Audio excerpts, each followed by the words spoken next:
The wind carried an uneasy silence that morning, a silence that felt heavy, almost as if the earth itself knew what was about to come. On the slopes of Mount Uhud, just outside the blessed city of Medina, two armies stood facing each other.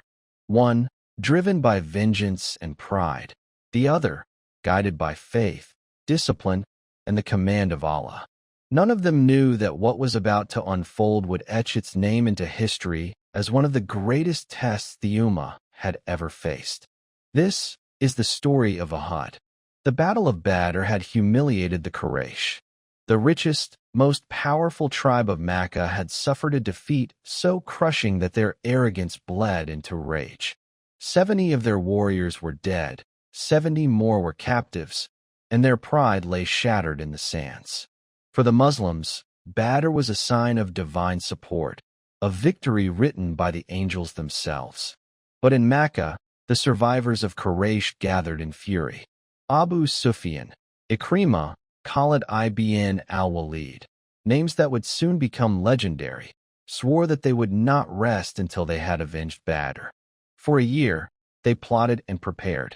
Their caravans grew fatter with wealth, their forges burned hotter with steel, and their hearts beat louder with vengeance.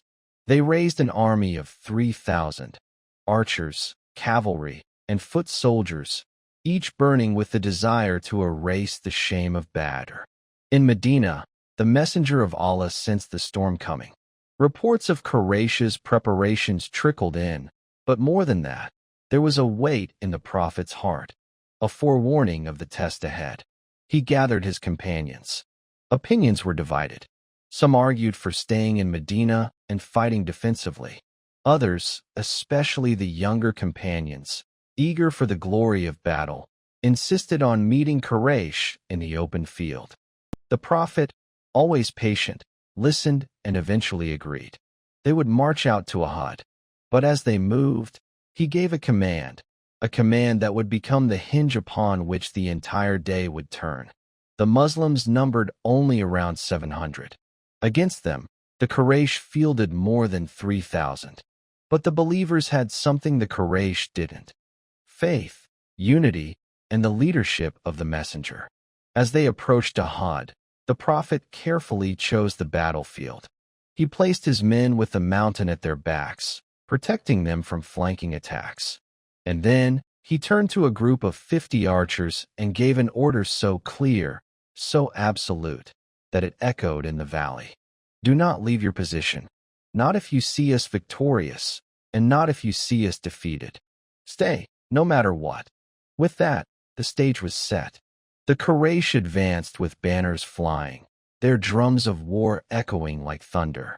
From their ranks rode Talha ibn Abi Talha, the banner-bearer of Quraysh, challenging the Muslims to single combat.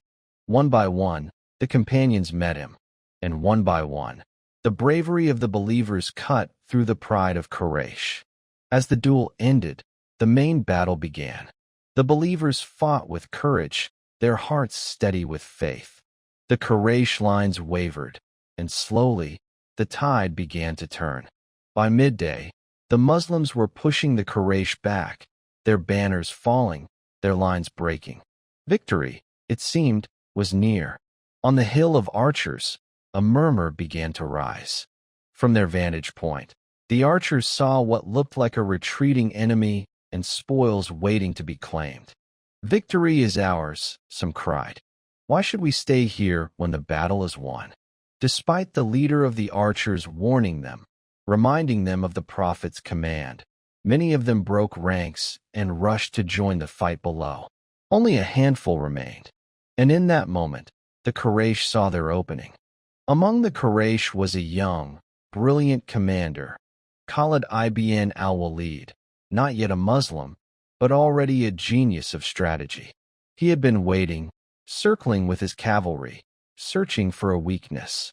When he saw the archers abandon their post, he struck like lightning. With his horsemen, he swept around the hill and crashed into the exposed flank of the Muslims. Chaos erupted. The lines that had been advancing now turned in confusion. Victory turned to panic. In the chaos, Rumors began to spread, whispers that the prophet had been killed. Hearts sank, courage faltered. Stones and arrows rained down on the messenger.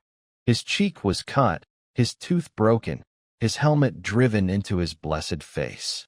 Around him, a small group of companions formed a living shield, taking blow after blow to protect him. The battlefield that had once been filled with cries of triumph now echoed with fear and sorrow.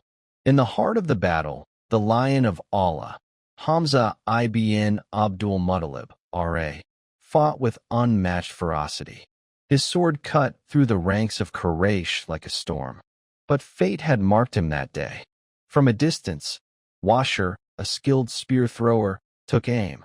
His spear struck true, and Hamza fell, martyred on the field of Uhud.